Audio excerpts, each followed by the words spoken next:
to Young Money. I'm Nozi Pombanjwa, and today we're in Midrand when we're about to meet the co-founders of a business called Kgwadi. These two young men, Kgwadi and Edgar Lebelo, have decided that their business is going to revitalize the township economy in South Africa by leveraging on the buying power of consumers who live in the township. Let's go meet them. It's such a pleasure to sit down with both of you gentlemen. Let's maybe start off with an understanding of what does Kgwadi actually do? How does it work?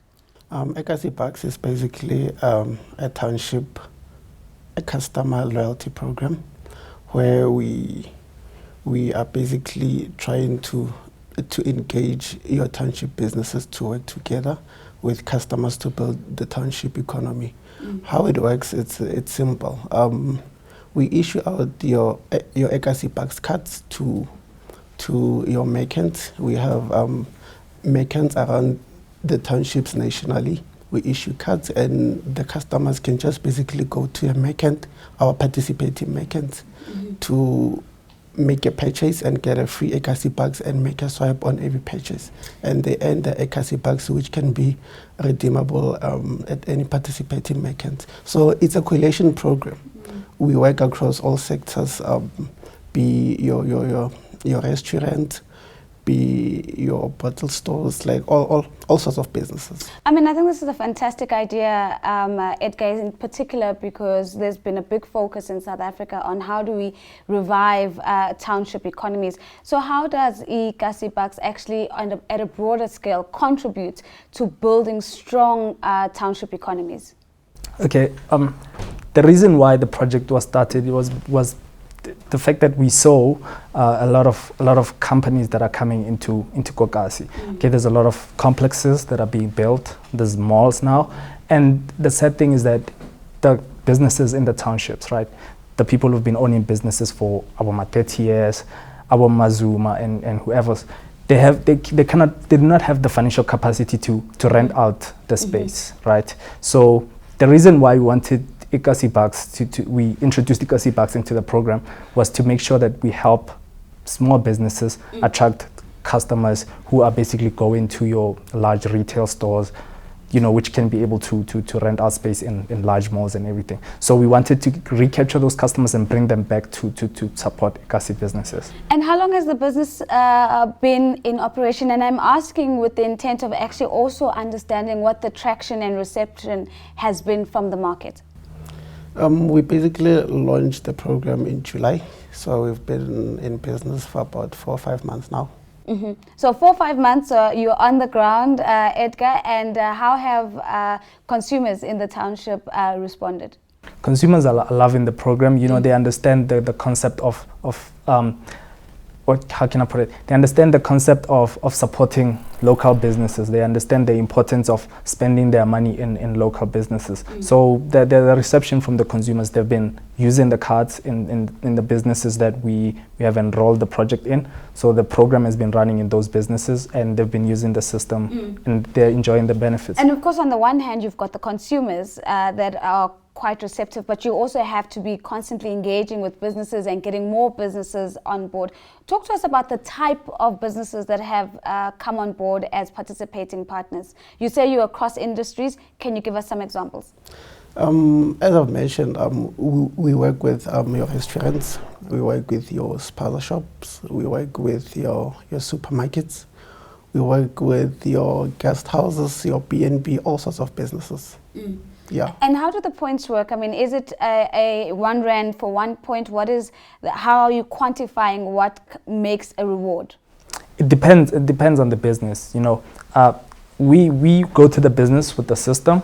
We explain to the owners of the business, the merchants, how the system works, how the program works. Now, the owner, in joining the coalition program and and signing a contract into joining the coalition program, they make the decision of what the value of the rewards are with relations to the products they're offering.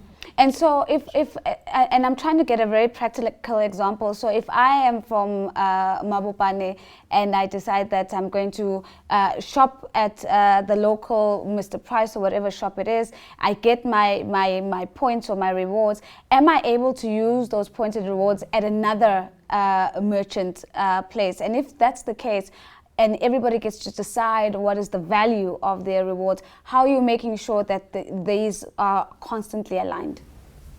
Okay, well, what we do is we create a unique campaign for each business.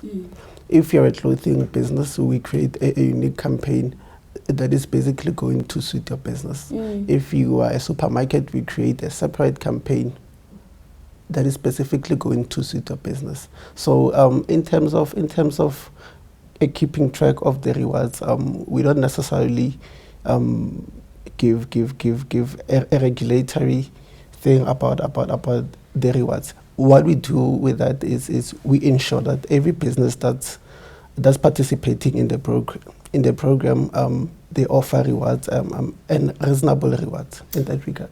Well, it sounds like it's very innovative, but I think what I'm really loving about it is that it's also tailored to the specific needs of the individual businesses, not just one blanket approach, which often is the case with many rewards programs. But I get the sense that this is not the first of ventures that you two young gentlemen have brought to market. Talk to me a little bit about your entrepreneurial journey, Edgar. When did you start realizing that this is the thing that you're going to be doing? Okay, I think for me it was in my last year in varsity.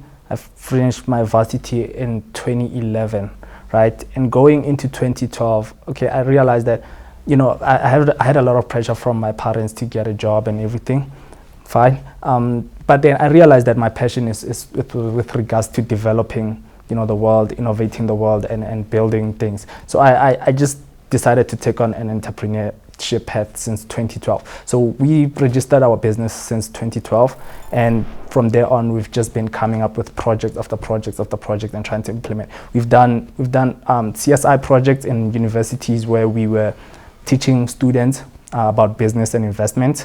We've done businesses like the Forex Academy, where we teach people how to trade Forex and you know, develop their trading skills in terms of understanding financial markets, in terms of understanding financial products. And we also in the business of renting pop-up space. We also doing pop-up, like if businesses want to rent out short-term space to market their businesses, we also offer such services. So we have a variety of projects that are in place that we are working on. And your entrepreneurial journey, Lucky, is it as varied and as colorful as Edgar's? Yeah, basically we are partners in every business we do. We started our first company in 2012, and we've been working since then until today. So you've been there for every part of the journey. So if that's the case, talk to me a little bit about what has been the most challenging part of the journey to date. I'd say funding of our projects has been quite challenging, but it hasn't been impossible. It's been challenging, but and what's the biggest lesson you've learned about funding? It's difficult to get funding if your business is not off the ground. It's very difficult. So it's difficult to fund an idea, yeah, versus something that's already in operation. Yeah. You're nodding quite a bit, Edgar, so I assume that's a concurrence. But I also am interested in understanding what's been the biggest challenge on a personal level. I'm not sure if you lost a bet to him in high school and this is why you guys have stayed together for so long, or if it's been, you know, a strategic focus to work together. Okay, basically, as friends, you know, we connect in according to the things that we like, according to certain things that we share as friends. So we became friends because we saw an opportunity to develop the world and to innovate the world. And we realized that we both have business ideas. We realized that we can both go out there and source funders and source, you know, business opportunities. So that's what really brought us together. So from a personal perspective, you know, I think it's been a challenge in terms of where parents and other family members see it, because as a young person, they would expect you to jump at the opportunity to get a job, or you know, like want to work for any other company. They don't really understand, you know, the passion that is inside of one when you are embarking on a journey of entrepreneurship. So I think the challenge has been with family members and parents, you know, enforcing the idea of getting a job, a proper job and stuff like that. They just don't see, you know, the entrepreneurial spirit behind the person sometimes. And obviously you guys share that entrepreneurial passion. Talk to me a little bit about the things that you're most excited about, both for your business, but also what you think can be achieved in the townships if we begin to seriously support and revive those economies. I'll start off with you. I think the opportunities of growth in the township are endless. We have the buying power in the township, but we spend most of our money in the cities, and yet our townships remain undeveloped as it is right now. So we come to the cities, we work in the cities, and we spend our money in the cities. So we don't give much credit to our entrepreneurs in the township, because we don't put much emphasis on supporting them. You know what I'm saying?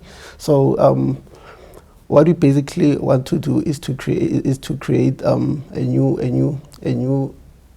a perception of how people see the township entrepreneurs. Yeah. And if that perception is changed, Edgar, and we see a positive outlook in terms of consumers wanting to spend their money in the township and wanting to ensure that they're growing that particular economy, what excites you about what that picture looks like? What is it about the future that you think is going to be so important for developed township economies in South Africa?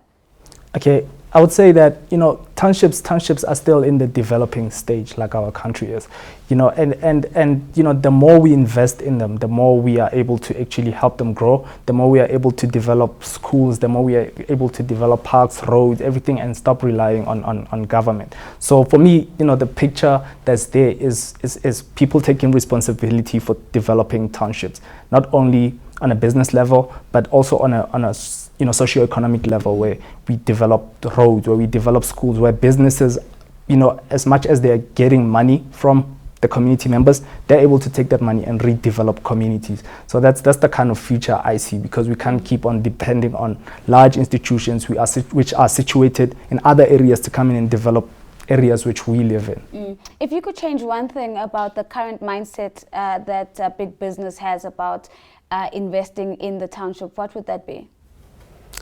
I think people should just see the township businesses as businesses who are available, and businesses who are able to make money. I think one thing that's been dragging our township businesses has been a lack of business systems. So we are creating those business systems that your township businesses can implement without any sort of casualties.